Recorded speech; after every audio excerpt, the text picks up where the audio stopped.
నమస్కారం. మనం August month రాశి ఫలాల గురించి మాట్లాడుకుంటున్నాం.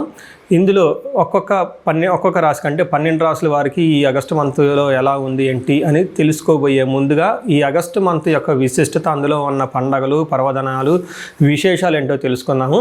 ఇందులో చూసుకుంటే ఈ ఆగస్టు మంత్ సంకటహర చతుర్థి నుంచి స్టార్ట్ అయ్యి మరలా సంకష్టహర చతుర్థితో ఈ మంత్ అంతా అయిపోతుందని మనం చెప్పుకోవాలి. ఇందులో ఇంకా మనకి ముఖ్యమైన పండుగలు ఏమున్నాయంటే, ఫస్ట్ వచ్చేటప్పటికి మనకి సికింద్రాబాద్ బోనాలు, హైదరాబాద్ బోనాలు, వీటితో పాటుగా గురుమౌఢ్యమి త్యాగం అంటారు. అంటే ఇప్పటిదాకా మనకు గురుమౌఢ్యమి నడిచిందండి. ఎప్పుడైతే 12వ తారీఖు తర్వాత మౌఢ్యమి వెళ్ళిపోతుంది, అక్కడి నుంచి శుభకార్యాలు చేసుకోవచ్చు అని మనకు చెప్తూ ఉంటారు. వీటితో పాటుగా మనకి నాగపంచమి అని చాలామంది ఎక్కువగా చేస్తూ ఉంటారు. ఎవరైతే కాలసర్ప దోషాలు, నాగ అన్న పేరు పెట్టుకున్న, మానస అన్న పేర్లు పెట్టుకున్న వాళ్ళంతా కూడాను ఈ యొక్క పిల్లలు కావాలనుకునే వాళ్ళు ముఖ్యంగా చాలా ఇంపార్టెంట్. నాగపంచమి అందరూ సెలబ్రేట్ చేసుకోవాలి. ఆ తర్వాత మనకు వచ్చేది వరమహాలక్ష్మి వ్రతం మనం చేసుకుంటాం అందరం చాలా కళ్ళ పండగ శోభాయమానంగా. అది 21వ తారీఖు ఉంటుంది. తర్వాత మనకి జంధ్యాల పౌర్ణమి, దీనిని రాఖీ పౌర్ణమి లేదంటే గాయత్రి యొక్క మనకి గాయత్రి మాత పుట్టినరోజు అని మనం సెలబ్రేట్ చేసుకుంటూ ఉంటాం అనమాట. ఈ ప్రకారంగా అనేక రకమైన శుభకార్యాలు, తర్వాత శ్రావణ మాసం కూడా మనకు స్టార్ట్ అవుతుంది. ఇవన్నీ ఉన్నాయి కాబట్టి ఎన్నో పండగలు, విశేషాలు, పర్వదినాలు కలిగిన ఈ యొక్క ఆగస్టు మంత్లో అందరికీ అష్టైశ్వర్యాలు కలగాలని, భోగభాగ్యాలు కలగాలని, చక్కగా ఉండాలని చెప్పేసి కోరుకుంటూ ఒక్కొక్క రాశి వాళ్ళకి ఎలా ఉందో మనం చూద్దాం. ఇందులో మనకి జ్యోతిష శాస్త్రం ప్రకారం కనుక గమనించుకుంటే ఈ ఆగస్టు మంత్లో ఇందాక చెప్పుకున్న విశేషాలతో పాటుగా 4 గ్రహాలు కూడా మారుతూ ఉన్నాయండి. ఈ గ్రహాలు మారే గ్రహాలు చూసుకుంటే ఫస్ట్ శుక్రుడు ఆగస్టు 1నే మారుతూ ఉన్నారు. సెకండ్న కుజుడు మారుతూ ఉన్నాడు. బుధుడు 5వ తారీఖు మారుతూ ఉన్నారు. సూర్యుడు వచ్చేటప్పటికి 17వ తారీఖు మారుతూ ఉన్నారన్నమాట. ఇలా 4 గ్రహాలు ఈ ఆగస్టు మాసంలో మారటంతో 12 రాశుల వారికి ఎలా ఉంది ఏంటి అనేది మనం చూద్దాం. ఆగస్టు మంత్లో కుంభరాశి వారికి గమనించుకుంటే వీళ్ళకి 50-50గా ఉంది. సాదాగా నార్మల్గా ఉంది. కొన్ని చోట్ల చాలా చక్కగా ఉంది, కొన్ని చోట్ల ఛాలెంజింగ్ కూడా ఉంది అని మనం గమనించుకోవాలి. డీటెయిల్స్ చూసుకునే ముందు ఇందులో ఉన్న నక్షత్రాలు ధనిష్ట 3-4 పాదాలు, శతభిషం 1-2-3-4 పాదాలు, పూర్వభద్ర 1-2-3 అంతా కుంభరాశిలో ఉన్నారని గమనించాలి. అయితే పేరు బలం బట్టి చూసుకుంటే ఎవరి పేరైతే ఫస్ట్ అక్షరం అందరూ కామన్గా పిలిచే పేరు, అంటే బాగా సర్టిఫికేట్లో వీర వెంకట సత్యనారాయణ అలా కాదు, అందరు మిమ్మల్ని ఎక్కువగా ఏ పేరుతో పిలుస్తారు ఆ పేరులో ఫస్ట్ అక్షరం గనక గు, గే, గో, సా, సి, సు, సే, దో అన్న లెటర్స్ అంతా ఎవరైనా ఉంటే కుంభరాశి కింద వస్తారని గమనించుకోవాలి. ఎక్కువగా తెలుగు రాష్ట్రాల్లో ఈ కుంభరాశిలో పేరు బలం ప్రకారం ఎక్కువ ఉంటారు. సీన్ అని చాలా కామన్గా ఉంటూ ఉంటారు. సుబ్బారావు అని చెప్పేసి చాలా పాపులర్ పేర్లంతా ఇందులో పేరు బలం ప్రకారం కుంభరాశిలో ఉండేవాళ్ళు ఎక్కువగా ఉంటారు. ఇందులో గ్రహాల యొక్క స్థితిని బట్టి మనం గమనించుకుంటే వీళ్ళు ఏళ్ళనాటి యొక్క శని ప్రభావం నుంచి స్లోగా బయటకు వస్తూ ఉన్నారు. గురు బలం కొంచెం తక్కువగా ఉంది. ఏదైనా పనులు చేసేటప్పుడు ఆలోచించి కొంచెం 1-2 సార్లు ఇది ఇంపార్టెంటా లేదంటే బ్యాక్గ్రౌండ్ వెరిఫికేషన్ చేసుకొని 1-2 సార్లు రెడీ చేసుకొని మాత్రమే ముందుకెళ్ళండి. తొందరగా మాత్రం ముందుకెళ్ళద్దు ఎలాంటి విషయాల్లో కూడాను. అలా అని ఆగమని కూడా నేను చెప్పటం లేదు. ఇది ప్రోగ్రెసివ్ ట్రాక్, అంటే డే బై డే మీకు అభివృద్ధి ఉంటుంది, గ్రోత్ ఉంటుందని గమనించుకోవాలి. ఇంకొకటి ఈ రాశి వాళ్ళకి లఘు గోచారం, సూక్ష్మ గోచారం ప్రకారం చూస్తే 4 సాంస్క్రిట్ సంస్కృతంలో ఉన్న మాటల ద్వారా హోల్ మంత్ ఎలా ఉందో మనం చూడవచ్చు. ఇందులో యాత్ర అని చెప్తారు. అంటే ఏంటి? తీర్థయాత్రలు చేసే అవకాశం ఎక్కువగా ఉంటుంది. అర్ధనాశనం, ధనాన్ని కోల్పోయే అవకాశం ఎక్కువగా ఉంటుంది. ఓవరాల్గా ఈ మంత్ అంతా విజయప్రదంగా ఉంటుంది. సంపదలు బాగా ఉంటాయని గమనించుకోవాలి. సో ఇది చూశారు కదండి. కొంచెం సూర్యుడి వల్ల ఇబ్బందులు పడుతున్నాయి కాబట్టి మిగతా నార్మల్గా సపోర్టివ్గా ఉన్నాయని గమనించుకోవచ్చు. ఇందులో డీటెయిల్స్ చూసుకుంటే సూర్యుడు 7వ స్థానంలో ఉండటంతో సామంత జన విద్వేష దారాపీడ సుధామయం ఉత్సాహ భంగకారిణి గోచారస్తే సప్తమగే రవి అంటారు. ఇది సంస్కృతంలో పురాతనమైన గ్రంథాల్లో వివరించడం జరిగింది. దీని మీనింగ్ ఏంటంటే, మీ కింద పనిచేసే వాళ్ళు, మీ సబార్డినేట్స్ లేకుంటే మెయిడ్స్, వీళ్ళు మిమ్మల్ని విపరీతంగా ద్వేషించే అవకాశం ఉంటుంది. అంటే ఇప్పటిదాకా మీరు ఏదైనా పని చెప్తే లాయల్గా హంబుల్గా చేసేవాళ్ళు మిమ్మల్ని ద్వేషించే అవకాశం ఎక్కువగా ఉంటుంది. ధారాపీడ సుతామయం అంటే భార్యకి హెల్త్ ప్రాబ్లం వచ్చే అవకాశం ఎక్కువగా ఉంటుంది. పుత్రులకు కూడా హెల్త్ ప్రాబ్లం వచ్చే అవకాశం ఎక్కువగా ఉంటుంది. ఉత్సాహ భంగకారిణి, మీ దగ్గర మంచి ప్లాన్స్ అవన్నీ ఉంటాయి.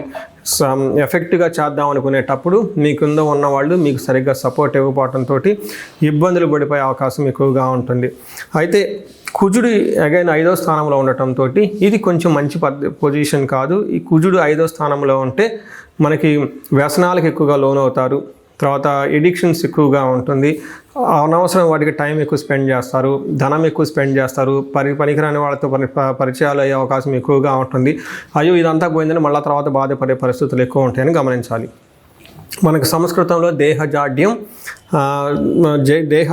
చ సంతాపకాలతిక్రమణ భోజనం దురితం కర్మలాభచ్చ భౌమే పంచమే సంయుతే అని చెప్తారు. అంటే ఈ టైంలో శారీరకంగా లేజీగా ఉంటారని తెలుసుకోవాలి. సంతాపం అంటే బాడీ అంతా హీట్ అవుతుంది, కాలతిక్రమణ భోజనం టయానికి భోజనం చేయకుండా ఉండటము, దురితం కర్మలాభచ్చ ఏదైనా పని చేస్తే అందులో సరైన రిజల్ట్ ఉండదు అని మనకు చెప్తూ ఉంటారు.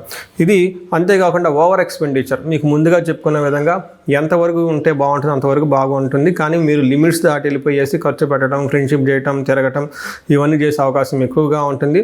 ట్రావెల్ చేసేటప్పుడు జాగ్రత్తగా ఉండాలి, షార్ప్ అయిన పోదులు లాంటి కత్తులు లాంటివి గుచ్చుకొని బ్లడ్ వచ్చే అవకాశం ఎక్కువగా ఉంటుంది. అయితే బుధుడు మంచి సపోర్ట్ ఇస్తున్నారు ఈ రాశి వాళ్ళకి. ముందుగా చెప్పుకున్న ప్రకారంగా బుధుడు 6వ స్థానంలో ఉండటం వల్ల ఓవరాల్గా మీకు విజయప్రదంగా ఉంటుంది. అటు ధనం రావాల్సిన విషయంలో కానివ్వండి, శత్రుల విషయంలో కానివ్వండి, హెల్త్ విషయంలో కూడా చాలా చక్కగా ఉంటుందని గమనించాలి.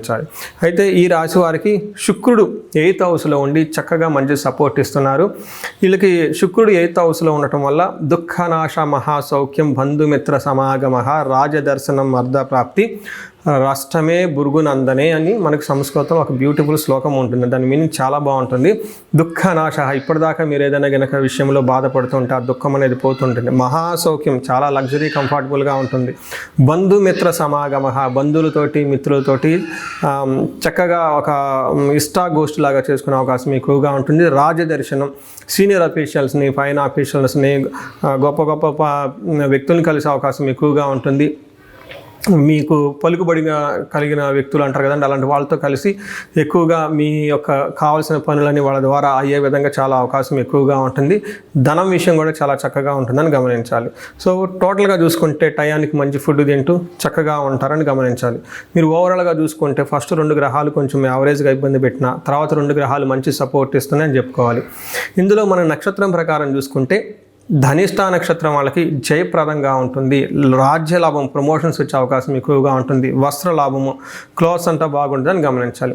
అయితే ఇందులో ఈ నక్షత్రం వాళ్ళకి ఫైనాన్షియల్గా ఇబ్బంది ఉండే అవకాశం చాలా ఎక్కువ ఉంటుంది. శతభిషం నక్షత్రం వాళ్ళకి ధనప్రాప్తి బాగుంటుంది, జయప్రదంగా ఉంటారు, రాజ్యలాభం బాగుంటుంది. హెల్త్ బంధనము, కొంచెం వీళ్ళు కన్ఫ్యూజన్లో ఉంటారు. వీళ్ళకి కొన్నిసార్లు క్లారిటీ రావాలి. యూఎస్లో ఉంటే బాగుంటుందా, ఇండియాలో ఉంటే బాగుంటుందా, బిజినెస్ చేస్తే బాగుంటుందా, జాబ్ చేస్తే బాగుంటుందా, అసలు పెళ్ళి ఎప్పుడు అవుతుంది, ఇలా ఏదైనా ఒక విషయం మిమ్మల్ని కన్ఫ్యూజన్ కనుక గురి చేస్తే ఒక్కసారి జాతక చక్రం చూపించుకుంటే చాలా చాలా మంచిది.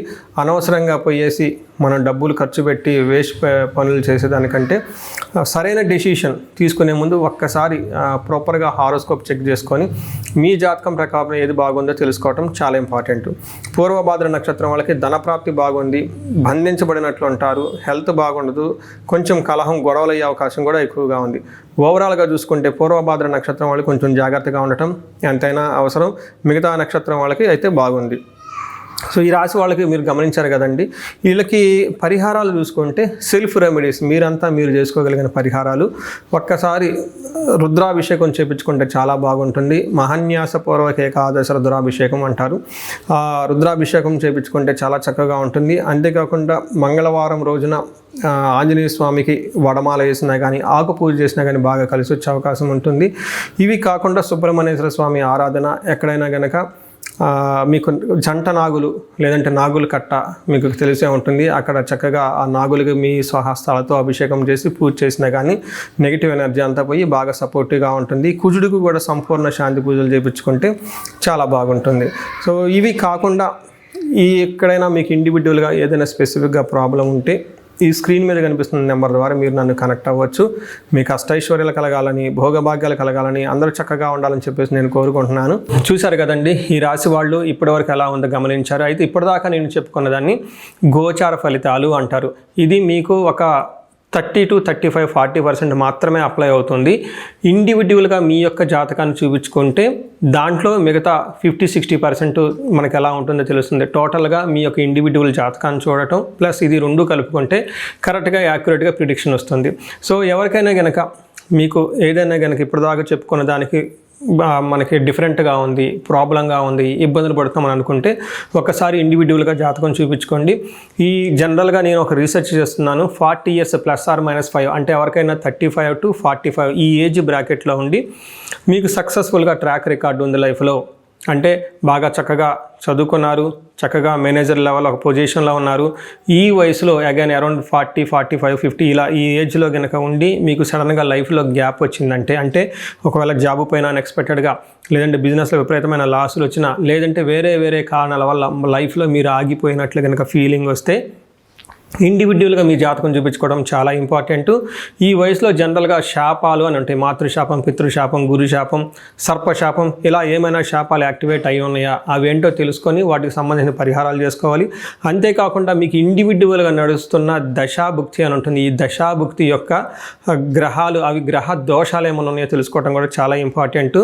సో ఈ ఏజ్ బ్రాకెట్లో ఎవరైతే ఉన్నారో 40 +or-5 years కెరియర్లో స్లో అనుకున్న వాళ్ళు ఇండివిజువల్ జాతకం చూపించుకొని ఇలా టోటల్ హారోస్కోప్ని స్కాన్ చేయించుకొని అందులో శాపాలు ఏమైనా ఉన్నాయా, గ్రహ దోషాలు ఏమైనా ఉన్నాయా, అవి సంబంధించిన బ్లాకేజెస్ ఉంటే అవి పరిహారాలు చేసుకోవటం వల్ల తొలగించుకుంటే లైఫ్ అనేది చాలా స్మూత్గా ముందుకెళ్తుందని మీరు తెలుసుకోవాలి. సో ఇంకా కొంతమందికి ఏమైనా కనుక సమస్యలు ఉంటే సమస్యకు సంబంధించి కూడా పరిష్కారాలు మనం చూసుకోవచ్చు. ఎవరికైతే ధనానికి బాగా ఇబ్బంది పడిపోతున్నారో స్వర్ణలక్ష్మి విశేష హోమం చేయించుకోవటం, కుబేర పాశుపతం చేయించుకోవటం చాలా ఇంపార్టెంట్. ఎవరికైతే భార్యాభర్తల మధ్య అన్యోన్యత తక్కువగా ఉండి ఇబ్బంది పడుతున్నారో అన్యోన్య దాంపత్య పాశుపత అభిషేకం, ఫ్యామిలీలో సరైన అట్మాస్ఫియర్ లేదు, అంతా గొడవలుగా ఉంది, శత్రు బాధలు ఉన్నారంటే చండీ హోమం, చండీ పారాయణం చేయించుకోవటం, ఎవరికైతే హెల్త్ సరిగ్గా ఉండదు అనుకున్నారో ఆయుష్ సూక్తం, ఆయుష్ హోమం, మృత్యుంజయ హోమం చేయించుకోవటం, ఇలా ఎలాంటి మీకు ఇండివిజువల్గా ఏదైనా కనుక సమస్యలున్నా, రకరకాల సమస్యలు ఉంటే ఆ యొక్క సమస్య నుంచి బయటపడడానికి ఒకసారి జాతకం చక్రం చూపించుకొని దానికి కారణం ఏంటో తెలుసుకొని తగు పరిహారాలు చేసుకుంటే ఈ సమస్యల నుంచి చక్కగా బయటపడే అవకాశం ఎంతో ఉంటుంది. సో ఈ రాశి వారికి అష్టైశ్వర్యాలు కలగాలని, భోగభాగ్యాలు కలగాలని, అందరూ చక్కగా ఉండాలని చెప్పేసి కోరుకుంటున్నాను. నమస్కారం.